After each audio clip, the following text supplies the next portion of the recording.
Halo semua, jadi aku mau sampaikan nih ada sedikit kesalahan dari video yang sebelumnya yang judulnya penampakan sinar dalam kuburan. Nah, pada info yang sebelumnya aku bilang itu sinar tampak dari kuburan almarhum mamanya. Ternyata itu aku salah ngomong, itu dari almarhum papanya. Jadi sinar itu penampakan dari kuburan almarhum papanya. Dan ada satu yang menjanggal, yaitu 12, 12, 12. Apakah itu? Jadi pada tanggal 12 foto itu diambil dan jam 12 siang dan 12 menit ke 12. Jadi tanggal 12 jam 12 menit 12. 12 12 12 maka ada sinar itu. Keren ya. Keren banget. Kebetulan yang cuman tahunnya bukan 12, tahunnya 2014. Tahunnya 2014. belum loh. Iya. Tahunnya 2014. Tapi itu benar-benar keren sekali sih, 12, 12, dan 12.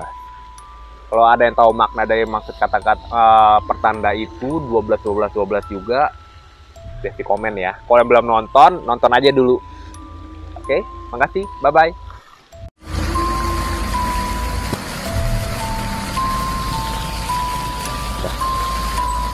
Halo, selamat berjumpa kembali bersama saya Caupung di Cerita Malam Jumat. Oke, sekarang aku pengen cerita tentang kejadian aku waktu masih kuliah. Jadi saya sama teman-teman itu lagi pengen trip ke puncak. Villa daerah puncak. Villa ini itu di daerah, pokoknya di daerah puncak. Kok nggak bisa jelasin detailnya, takut orangnya tersinggung, jadi nggak enak. Dalam villa itu kita naik 3 mobil kalau nggak salah. Satu mobil itu ada yang isi 4 orang.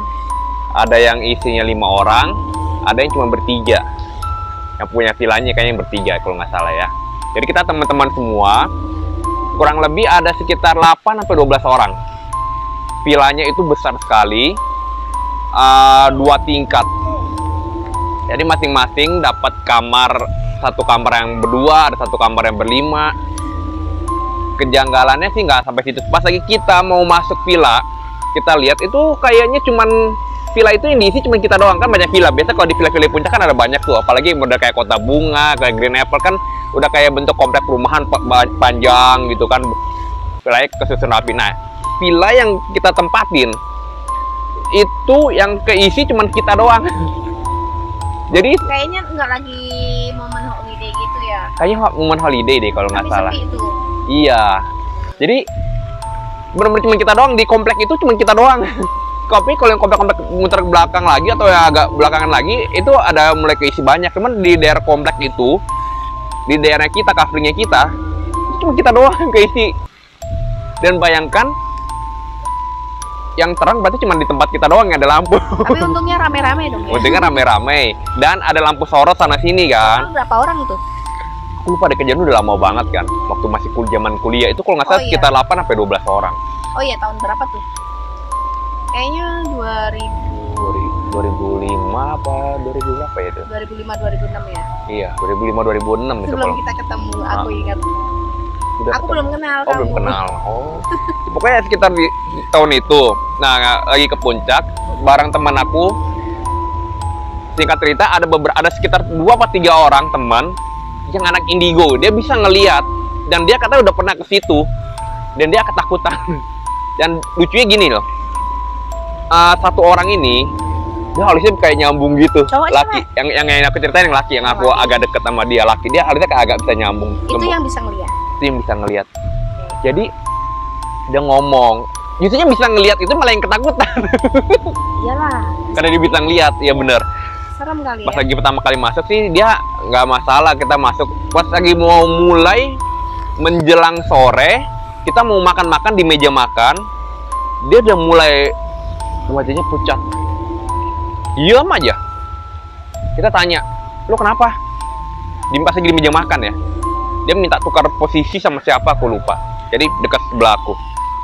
Dia udah gitu dia diem. Ini anak tuh cerewet, sama aku tuh cerewet, jadi sering ngebanyol bareng.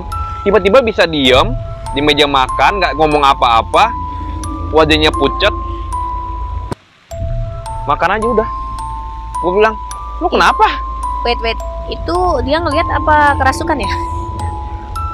Kalau dia nggak kerasukan, kalau kerasukan orang udah bertindak di luar logika. Itu masalahnya bener-bener kayak makan aja udah. Dia nggak ngomong sama sekali. Oh, berarti dia lagi ngeliat tuh. Nah, temen aku yang satu area sama aku tinggal dulu sama-sama di Jelambar, temen dekat juga, yang ngomong, wah nggak beres nih. Karena dia lebih dekat sama dia, jadi dia udah tahu. Ini jangan-jangan dia ngelihat sesuatu nih. Tapi nggak mau cerita ke orang-orang biar nggak takut. Nah, saya bilang, jangan-jangan dia udah ngelihat sesuatu nih di sini nih. Pas aku bilang, lihat apaan? Itu. Oh ya udah, habis selesai makan, aku sama dia duduk di sofa, kan ruangannya gede. Jadi di ruangan meja makan sama tempat yang kumpul buat tamu-tamu main, ada sofa-sofa panjang gede-gede. Nah, aku sama dia ngobrol di situ. Dia udah agak cooling down lah, agak tenang.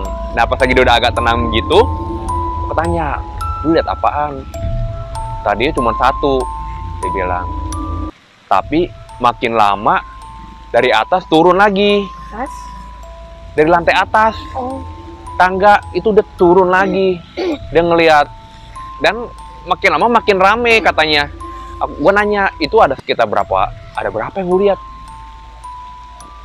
Terus pas lagi aku tanya gitu, dia tiba-tiba ngeliat ke arah lain. Udah gitu dia kayak menunduk lagi. Gue bilang, shit. Gue bilang, lu jangan bikin gue takut. Karena gimana ya? Karena dia udah ngomong begitu, tiba-tiba dia diem lagi, berarti kan kita bisa tahu dia itu kayak ngerasain sesuatu lagi kan? Iya. Udah gitu teman aku yang dekat tiba-tiba ngomong, aduh perut gue sakit nih, temenin gue ke atas dong, gue takut nih. Pasti dia ngomong yang enggak nih, jadi gue takut ke atas, takut sendirian dia. Ya udah, akhirnya kita bilang sama yang lain, kita ke kamar dulu ya, mau temenin temanku mau BAB. Nah, mau BAB akhirnya naik ke atas. Itu dalam posisi semua lampu menyala, terang, jadi nggak ada satu ruang pun yang gelap di daerah itu ya.